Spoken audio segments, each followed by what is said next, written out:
Egyptian സംസ്കാരത്തിൻ്റെ ശേഷിപ്പുകളാണ് പിരമിഡുകൾ.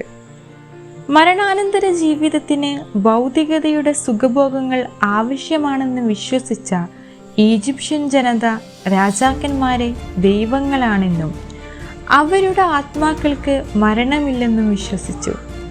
രാജാവിൻ്റെ നിത്യോപയോഗ വസ്തുക്കൾ മൃതദേഹത്തോടൊപ്പം അടക്കം ചെയ്തിരുന്നു. മൃതശരീരത്തിലാകട്ടെ എളുപ്പത്തിൽ ജീർണിക്കാതിരിക്കാൻ വൈവിധ്യമാർന്ന വസ്തുക്കൾ പുരട്ടി. മമ്മി എന്ന് പേരിട്ട് വിളിച്ച മൃതശരീരങ്ങൾക്ക് മുകളിൽ പിരമിഡുകൾ തലയുയർത്തി നിന്നു. അവ ചരിത്രവും പ്രതീകങ്ങളുമായി. ആകാശം മുട്ടെ ഉയർന്നു നിൽക്കുന്ന ശവകുടീരങ്ങളെ വിളിക്കുന്നത് പിരമിഡ് എന്നാണ്.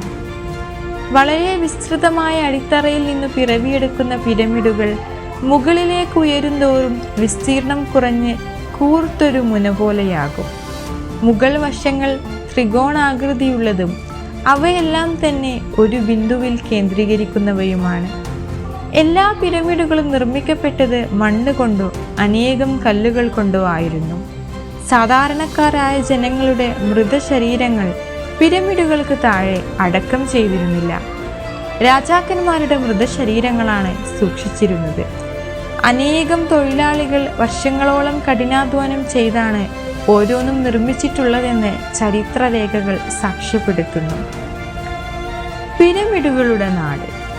അമേരിക്കയിലും ഫ്രാൻസിലും പിരമിഡിന് സമാനമായ ശവകുടീരങ്ങളുണ്ട്. എന്നാൽ ഈജിപ്താണ് പിരമിഡുകളുടെ നാട് എന്ന് അറിയപ്പെടുന്നത്. ആദ്യത്തെ പിരമിഡ് പിറവിയെടുത്തത് ഈജിപ്തിൽ തന്നെ. പക്ഷേ പിരമിഡുകളുടെ നാട് എന്ന വിളിപ്പേരുണ്ടെങ്കിലും ലോകത്ത് ഏറ്റവും കൂടുതൽ പിരമിഡുകളുള്ളത് ഈജിപ്തിൻ്റെ അയൽ രാജ്യമായ സുഡാനിലാണ്.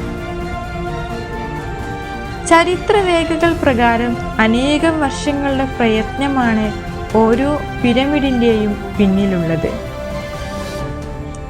ലോകത്തെ ആദ്യത്തെ പിരമിഡ് സക്കാരയിലെ സോസർ രാജാവിൻ്റേതാണെന്ന് കരുതുന്നു.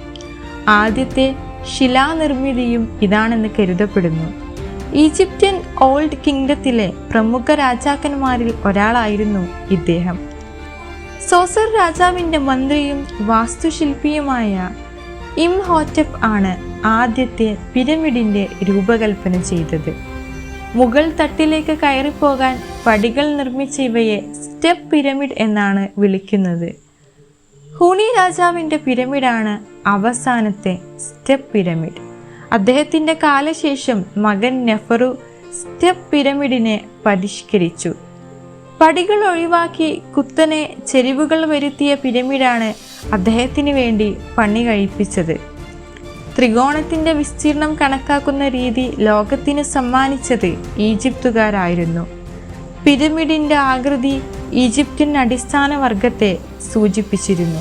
പ്രഭുക്കളും പുരോഹിതന്മാരും അടങ്ങുന്ന വിഭാഗം ഒന്നാം തട്ടിലും കച്ചവടക്കാർ, കരകൗശല വിദഗ്ധർ എന്നിവർ രണ്ടാം തട്ടിലും താഴെ തട്ടിൽ തൊഴിലാളികളെയുമായിരുന്നു ചിത്രീകരിച്ചിരുന്നത്. കെയ്റോക്കടുത്ത് ഗിസയിൽ വളരെ ഉയരത്തിലുള്ള 3 പിരമിഡുകളുണ്ട്. 3 ഫറവോകളുടേതാണിവ. അവയിൽ ഏറ്റവും ഉയരമുള്ള പിരമിഡ് ഖുഫു എന്ന ചക്രവർത്തിയുടേതാണ്. BC 2590 മുതൽ 2567 വരെയാണ് ഇദ്ദേഹത്തിൻ്റെ ഭരണകാലം. നിർമ്മാണ സമയത്ത് 147 മീറ്റർ ഉയരമുണ്ടായിരുന്ന ഈ പിരമിഡിൻ്റെ മുകളിലത്തെ ഒരു കല്ല് നഷ്ടപ്പെട്ടതിനാൽ ഇപ്പോൾ ഇതിൻ്റെ ഉയരം 137 മീറ്ററാണ്. പ്രാചീന ലോകാത്ഭുതങ്ങളിൽ ഒന്നായി കണക്കാക്കപ്പെടുന്ന ഈ പിരമിഡ് ഗ്രേറ്റ് പിരമിഡ് എന്നറിയപ്പെടുന്ന ഇവ 20 ലക്ഷത്തിലേറെ കല്ലുകൾ ഉപയോഗിച്ച് 20-ലധികം വർഷങ്ങൾ കൊണ്ടാണ് പണിതുയർത്തിയിട്ടുള്ളത്. 2 ടണ്ണിലേറെ ഭാരമുള്ള 2 ലക്ഷത്തിലേറെ കല്ലുകൾ ഇതിനായി ഉപയോഗപ്പെടുത്തിയിട്ടുണ്ട്. അവയിൽ 50 ടൺ തൊട്ട് 150 ടൺ വരെ ഭാരമുള്ളവയുമുണ്ട്. അനശ്വരമായ ആത്മാവ് ആകാശത്തെ നക്ഷത്രമായി മാറുമെന്ന് പൗരാണിക ഈജിപ്ഷ്യൻ ജനത വിശ്വസിച്ചു. ആത്മാക്കൾക്ക് ആകാശത്തിലേക്കുള്ള ചവിട്ടുപടിയാണ് പിരമിഡ്.